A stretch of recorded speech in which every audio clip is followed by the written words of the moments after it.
Boa tarde, irmãos e irmãs, a graça, a paz e a misericórdia de Jesus seja com todos vocês.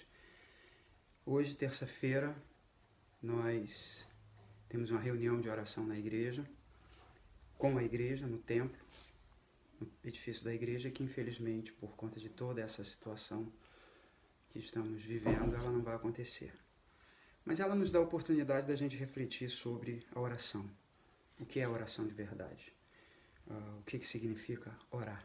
Muita gente diz assim, orar é falar com Deus. E será? Será que conversa é só eu sair falando? Gente que fala, mas não disse nada. Houve conversa? Então oração é falar com Deus, sim, claro. Mas Jesus não respondeu isso. Quando os discípulos disseram, Senhor, ensina-nos a orar, ele não disse, olha, falem com Deus e vai estar certo. Não. Ele apresentou um modelo de oração. Não de reza. Não frases feitas para os seus discípulos repetirem todas as vezes que fossem orar. Mas um modelo de oração. Nós vamos ler esse modelo que está registrado em Mateus, capítulo 6, versículo 19. Também está registrado em Lucas 11. Nós vamos ler o registro segundo Mateus. Portanto, vós orareis assim: Pai nosso que estás nos céus, santificado seja o teu nome, venha o teu reino, faça-se a tua vontade assim na terra como no céu. O pão nosso de cada dia dai-nos hoje. Perdoa-nos as nossas dívidas, assim como nós temos perdoado os nossos devedores. E não nos deixe cair em tentação, mas livra-nos do mal. Pois teu é o reino, o poder e a glória para sempre. Amém. Esse é o modelo estabelecido por Jesus de oração. Então, a primeira coisa é essa, é que Jesus não está ensinando uma reza, algo que deve ser repetido mecanicamente, algo que deve ser feito mecanicamente. A diferença da oração para a reza é que a reza são palavras em que você repete, né? Mecanicamente, sem refletir sobre elas. As ladainhas no sentido histórico, né? Aquele grupo de palavras dito até em latim, em que as pessoas não entendiam absolutamente nada, e era repetido até se tornar um som indistinguível, tanto para quem ouvia quanto para quem falava também. Então Jesus ensina um modelo de oração. Não que a gente não possa repetir uma reunião ou outra essa oração, mas o que Jesus está ensinando aos discípulos é que a oração ela tem um modelo, ela tem um padrão. E toda a nossa oração deve seguir esse padrão para que a gente diga, para que a gente saiba que ela é uma oração cristocêntrica, cristológica. Ela começa dizendo, Pai nosso que estais nos céus. Ela começa nos lembrando que toda vez que alguém diz que é meu Pai, meu Deus, meu, ela já começou mal. Jesus nos ensina que o Pai é nosso. Ele não é apenas meu Pai. Na época de tanto individualismo, né? Em que as pessoas dizem assim, meu filho, como se alguém pudesse ter um filho só, pelo menos deveria sempre ser nosso filho. Jesus começa dizendo, é Pai nosso, é nosso Pai, é meu Pai, é seu Pai, é Pai de um monte de pessoas que você não conhece, que você até acha que não são. Mas quem é você? Né? Quem sou eu para dizer quem são os filhos de alguém? Eu sei quantos filhos eu fiz. Você, se for pai, espero que saiba. Mas, e se meu pai tivesse feito irmãos fora do casamento? Não foi o meu caso, felizmente. Mas, e se tivesse? Então, eu não sei quantos irmãos eu tenho. Mas Deus sabe quantos filhos Ele tem. Então é Pai nosso que estais no céu. Nosso Pai está no céu. Não é o Deus... está no céu, está no nosso coração, claro, mas Jesus está dizendo, Ele é o Deus do céu, Ele é o Deus soberano. Não é aquele que a gente dá ordem unida. Senta, levanta, rola, vem cá, faz isso, faz aquilo. Ele é o Pai celestial. Ele é o Pai do céu, o Pai criador de todas as coisas. Criou todas as coisas, o Deus soberano. O Deus que criou lugares, galáxias, que talvez até nem as leis físicas aqui se apliquem lá. Então, é muita prepotência a gente achar que esse Deus é domesticável, esse Deus, ele é o outro, como diz Karl Barth. Nesse sentido, Karl Barth ele disse que Deus é o outro absoluto. Porque tem o outro ali, o outro ser humano, a outra pessoa. Mas essa outra pessoa é uma pessoa, é humana. O DNA dela é humano. Deus não. Deus é outro absoluto. Ele não é humano, ele não é homem, ele não é alguma coisa ou alguém que eu possa dizer, não, é gente como a gente. Não é. Deus é. Ah, Deus existe? Não. Deus está além da existência. Deus é. Santificado seja o teu nome. A palavra santa na Bíblia ela tem duas conotações. Essa palavra santa ela tem duas conotações. A primeira é separado. Deus está separado, como diz, separado da criação. Tudo é Deus, Deus é tudo. Não, isso não é um conceito bíblico. Não. Deus é Deus. Deus é Deus. E o resto é criação. O resto é criatura. Tá? Então ele está separado de tudo. Como disse aqui, ele é o outro absoluto. Não está nas minhas tricas, esfutricas. Muita gente, né? Mas Deus não está vendo isso, não está vendo aquilo. E por que Deus não responde ou não faz isso? Deus não está preocupado em aparecer no Jornal Nacional e dizendo, olha, pessoal. Como eu disse, Deus é soberano. Criador de tudo. De tudo que conhecemos e de tudo que não conhecemos. Porque também é muita pretensão nossa achar que já conhecemos tudo. Num planetazinho pequeno, terceiro mundo de um sistema solar, de uma estrela de quinta grandeza, achar que sabemos tudo. Não sabemos. Então, ele é separado. Mas ele é diferente. Também ele é diferente. É outra conotação da palavra santo, ser diferente. Deus é diferente. Diferente de tudo. De todos. Ele é diferente. Não pode ser comparado. Deus não é... A vida de Deus não é a base de carbono. Não é um ser multicelular. Não é. Deus é Deus, Deus é Espírito, Deus é diferente. Né? Os deuses que os homens criam, esses sim são parecidos com ele. A palavra ídolo, no grego, eidelon, significa basicamente reflexo. Reflexo é aquele que a gente vê quando olha para um espelho. Reflexo. Porque o ídolo, ele reflete quem o fez. Deus não. Nós refletimos ele. Mas ele não reflete ninguém, porque ele é ele. Ele é o Deus Supremo. O Deus maravilhoso. E é o Deus de amor. Nós o conhecemos por aquilo que ele quis se revelar. Ele se revelou perfeitamente na pessoa de Jesus. Então, a gente deve começar a nossa oração tendo isso em mente. A quem nós estamos orando? Não é alguém que a gente vai fazer pedidos, não é um Papai Noel, não é um velhinho barbudo. Não é alguém que a gente possa imaginar.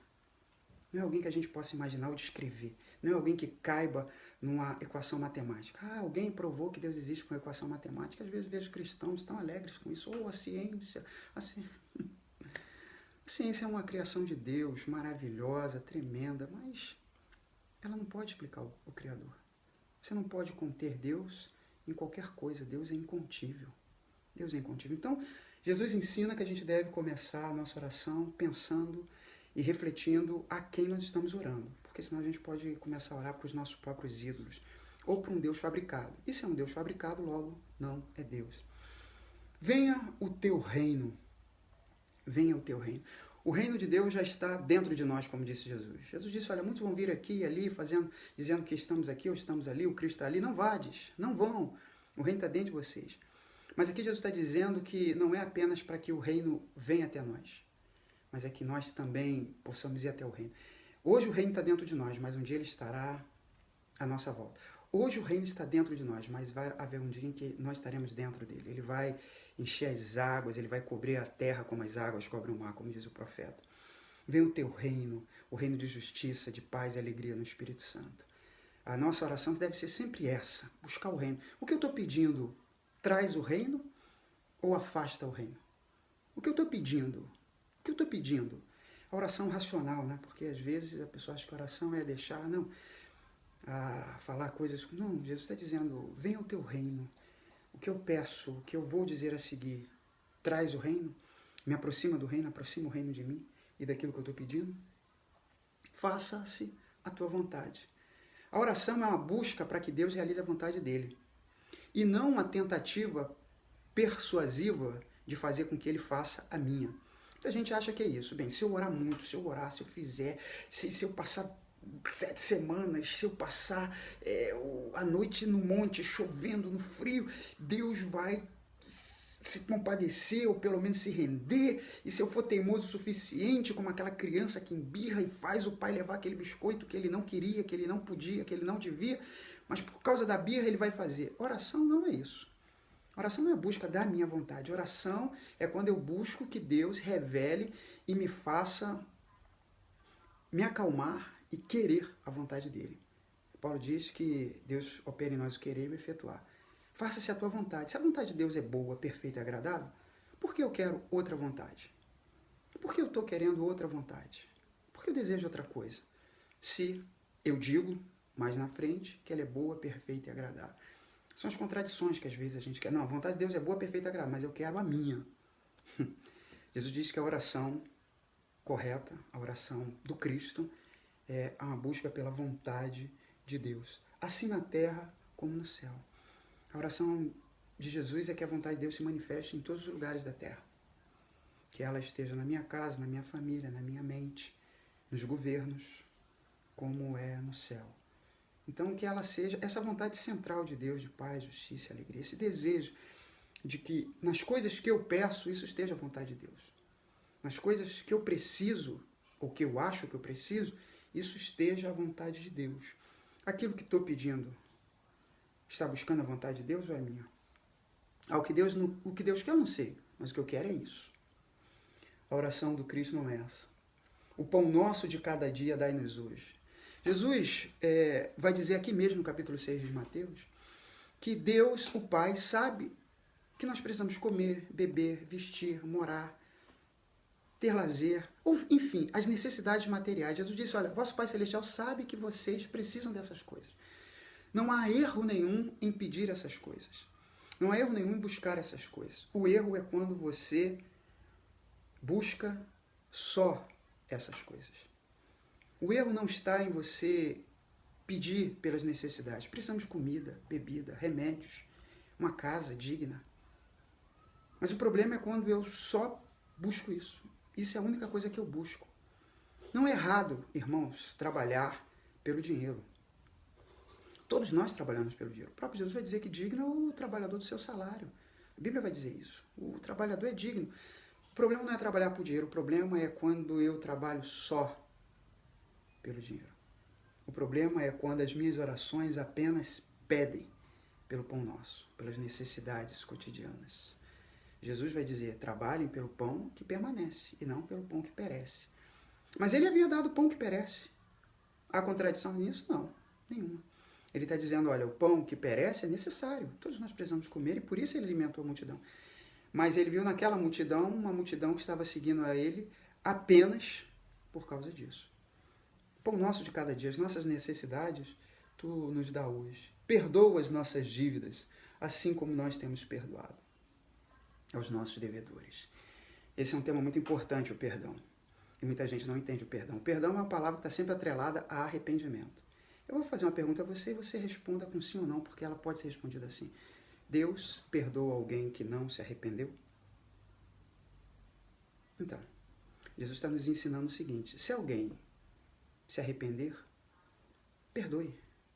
Perdoa-nos como temos perdoado. Como Deus nos perdoa? Quando nós nos arrependemos. Então, se alguém se arrepender e vier até nós e pedir o perdão, solicitar o perdão, nós devemos perdoar, porque Deus sempre perdoa quem se arrepende. E quem não se arrepende, pastor? Puxa vida, que pena. Ficará sem o perdão de Deus. Ficará sem o perdão de Deus. Mas quem se arrepende, Jesus está dizendo, olha, perdoa-nos assim como temos perdoados. Da mesma forma que nós temos perdoado. Tu nos perdoa. E Deus sempre nos perdoa mediante o arrependimento, mediante a confissão. Arrependimento significa reconhecer a minha falha. Arrependimento, a palavra arrependimento, na sua etimologia, ou seja, na sua origem, ela quer dizer basicamente mudar de direção. Meia volta vou ver, um comando militar. Meia volta vou ver. E não é apenas mudar. Eu posso estar indo para cá e mudar num ângulo de 45 graus, ou de 90. Mudei.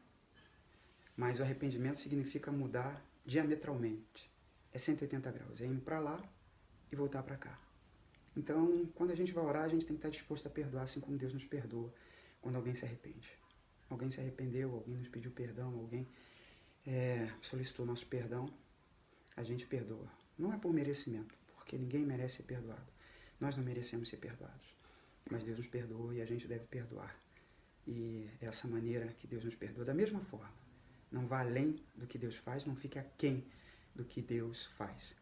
Não tente perdoar sem arrependimento, não vai funcionar. Até porque a pessoa que não se arrepender vai dizer, você não tem que perdoar de nada, não fiz nada. Não vá além, não faça além do que Deus faz. E não fique aquém. Se eu te pedir perdão, não, mas eu não consigo. Consegue sim. Consegue sim. O perdão verdadeiro é um ato miraculoso, um ato de obediência à palavra. Perdoe todo aquele que se arrepender, todo aquele que te pedir perdão. E não nos deixe cair em tentação. As tentações, são muitas as tentações. Muitas coisas que nos tentam. Nós somos tentados pelos olhos, pelos ouvidos, pelos sentidos. Todos nós somos tentados. Todos nós temos coisas que nos tentam.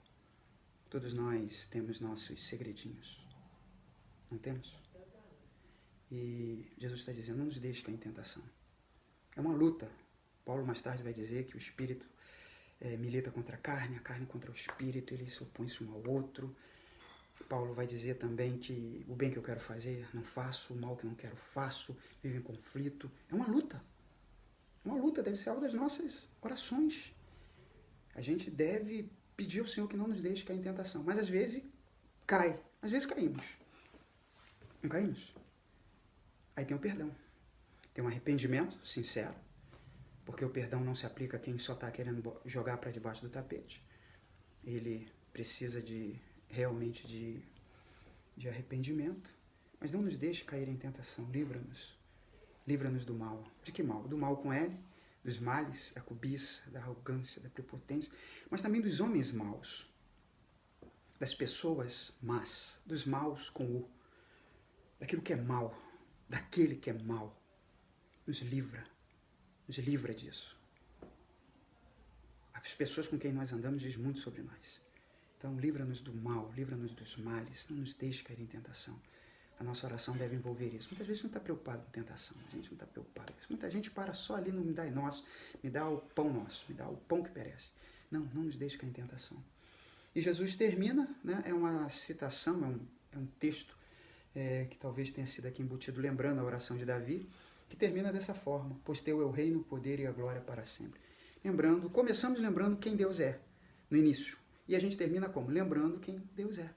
Que o poder, a glória e o reino são teu para sempre. Não é aquele Deus que eu vou manipular, não é aquele Deus que eu vou pirraçar, não é aquele Deus que eu vou persuadir, não é aquele Deus que eu vou convencer. Não, é aquele Deus a quem eu vou me aproximar de forma humilde, sincera e verdadeira, né? Sincera e verdadeira. E Ele, pela sua graça, vai operar o querer dele na minha vida, que afinal é o melhor para a minha vida. Então, que nesse dia não vamos estar no templo orando, mas estamos em casa orando. Esteja em casa orando, né? Esteja com a sua família orando. Esteja orando todo o tempo, na bicicleta, no carro, no metrô, no Uber, no avião. Esteja orando. São tempos, sempre é tempo de oração, mas esse é um tempo em que a oração ela está se mostrando mais necessária, mais indispensável ainda. Que Deus te abençoe. Fica na paz. Vamos orar? Pai, grande, poderoso, santo, nós te engrandecemos. Te pedimos que o teu reino se manifeste na nossa vida. Que tudo na nossa vida seja para a glória e para a honra e seja para louvor da tua glória. Te pedimos pelas nossas necessidades materiais, por aqueles que choram, sofrem, gemem, por aqueles que não têm, de repente, o que muitos que vão assistir esse vídeo têm: uma casa, água, comida. Ó Senhor, perdoa-nos, porque muitas vezes falamos e fazemos coisas bobas. E também nos ensina e nos mostra e nos ministra a perdoar aqueles que, como nós, falhos e erráticos, precisam de perdão e querem perdão. Não nos deixa cair na tentação, vai livrando de todo o mal, de toda coisa ruim, de toda coisa perversa, de todo o mau caminho. E nos leva a salvos até o teu reino celestial. É a nossa oração, em nome de Jesus, nosso Senhor. Amém.